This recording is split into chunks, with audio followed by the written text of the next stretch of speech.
Hola, ¿qué tal? Muy buenas tardes, mis amados hermanos de la Iglesia Metodista. Buenas nuevas. En Ciudad Victoria, Tamaulipas. Un saludo en esta tarde de jueves 26 de marzo del 2020.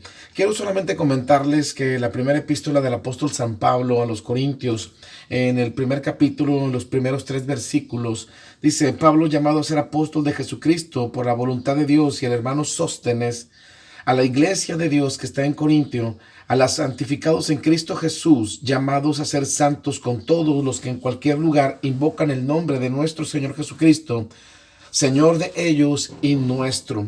En esta cuarentena que hemos estado teniendo, pues hemos estado tratando de llegar a ustedes acerca por cualquier medio de internet, con cualquier medio de redes social.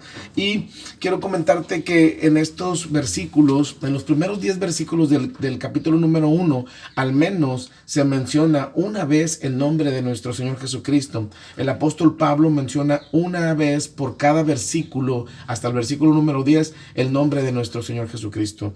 Y la iglesia de Corinto era una iglesia problemática, como todos ustedes lo saben, y el apóstol tenía que escribir una carta muy complicada, muy difícil, para poder aconsejar y para poder abordar los problemas que se estaban llevando en ese momento en la iglesia de Corinto.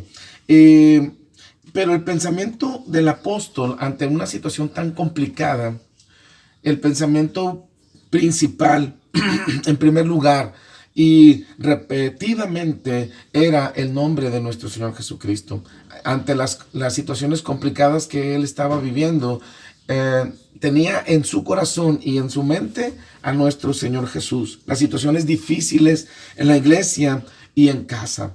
Hay a veces que nosotros estamos pasando por situaciones complicadas, situaciones difíciles, y lo mejor que podemos hacer es llevar a Jesús a esas situaciones difíciles y complicadas.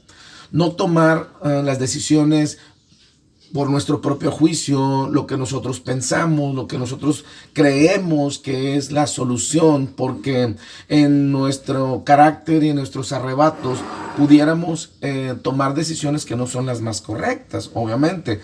Pero el apóstol Pablo, tomando ejemplo de él en esta carta, nos lleva nos aconseja a que podamos llevar en cualquier situación difícil a nuestro Señor Jesucristo. Si tú estás pasando, iglesia, buenas nuevas, alguna situación, o iglesia en general, alguna situación difícil en tu casa en este momento, quiero que tomes en cuenta que puedas llevar a nuestro Señor Jesucristo esas situaciones complicadas.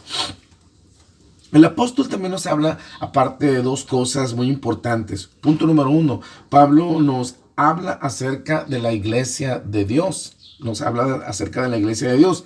No era la iglesia de Corinto, no era la iglesia de Tesalónica, no era la iglesia de Acaya, sino era la iglesia de Dios. Para él no encontraba divisiones como tú y yo en algún momento hacemos. Es muy normal o recurrente que podamos hacer alguna división, pero el apóstol aquí está comentando los santos, la iglesia de Dios que está en Corinto, en el versículo número 2. Para él no había denominaciones, no había divisiones. Y si nosotros pensáramos de esa manera, nos acordaríamos más de la realidad que nos une, una realidad llamada Jesucristo, y menos en las diferencias locales que nos dividen. Nos acordaríamos más de una realidad que es nuestro Señor Jesucristo, que es lo que nos une.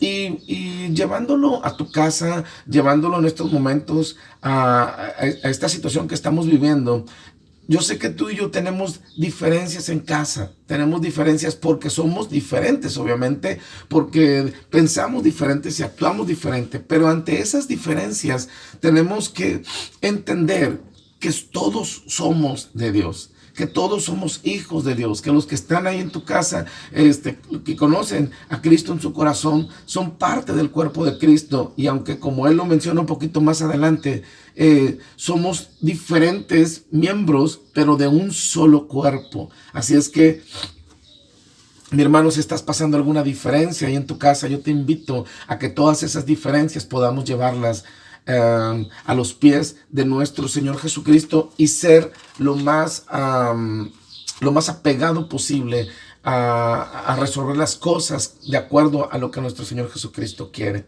Otra de las cosas que nos está mencionando el apóstol es que no había algo que nos habla, algo de cristianismo individual. El cristianismo individual debe de estar consagrado a nuestro Señor Jesucristo. El cristianismo debe de ser apartado para Dios, debe estar consagrado para Él totalmente. Tenemos que hacerlo, provocarlo, llevarlo a una santidad por medio de un sacrificio para Él o de un sacrificio a Él, ¿verdad? Tu vida y la mía ya no deben de ser las mismas después de que hemos conocido a Cristo Jesús en nuestro corazón y debemos sacrificar ciertas cosas. Hoy la iglesia ha entrado, por ejemplo, a un tiempo de 10 días de ayuno y oración ante este virus que se está reflejando en todo el mundo. Y pues tenemos que sacrificarnos en cierto aspecto, ¿verdad? Sacrificar tus deseos, sacrificar tus gustos, sacrificar ciertas cosas, ser humilde tú para que la otra persona sobresalga, ser tú segundo porque los demás son primeros, porque el sacrificio de Cristo, tú y yo hemos sido consagrados, hemos sido apartados por ese sacrificio, por medio del sacrificio que nuestro Señor Jesucristo ha hecho en la cruz. Y como mencionábamos el día de ayer, es un precio muy alto para que tú y yo lo consideremos. Hemos sido llamados a ser el pueblo de Dios. En estos 3 versículos, específicamente en el versículo 2, se está hablando de estas ciertas cosas. Hemos sido llamados a ser el pueblo de Dios. Somos consagrados como propiedad y al servicio de Dios. Debemos estar consagrados y debemos estar al servicio de nuestro Dios. Una persona santa debe de ser una persona diferente a los demás. Tú y yo en este tiempo debemos marcar la diferencia en cuanto a que somos consagrados y estamos al servicio para Él. Debemos mostrar en casa, si hay personas que no conocen de Cristo, nosotros tenemos que poner el ejemplo. Nosotros tenemos que marcar esa diferencia. En el trabajo, si tú estás yendo a trabajar, si estás yendo a tu negocio, si estás yendo, si tú sales en este tiempo, debes de dar ejemplo total y absoluto de quien vive en tu corazón. Y dice el apóstol, con todos los que en cualquier lugar invocan el nombre de nuestro Señor Jesucristo. Nos está llamando también a que pertenecemos a Dios, al servicio de Él, y que pertenecemos a una comunidad cristiana. A pesar de que en este tiempo hemos estado separados o no hemos podido juntarnos porque tenemos este tiempo de cuarentena, pertenecemos a esta familia cristiana, a esta comunidad cristiana, a este cuerpo de Cristo. Y aún tú estando en tu casa, podemos enlazarnos con llamadas, podemos enlazarnos a través de la oración del 10 a las 10, podemos estar enlazados en este ayuno que estamos haciendo como iglesia, podemos hacer videollamadas, podemos mandar mensajes de WhatsApp. Iglesia, haga lo posible por estar comunicado, por estar enlazados en esta comunidad a la cual pertenecemos ahora. En estos 3 versículos el apóstol nos habla de muchísimas cosas y te mando un saludo y espero en Dios que estés bien. Estamos orando fervientemente por todos y cada uno de ustedes. Que el Señor les bendiga más.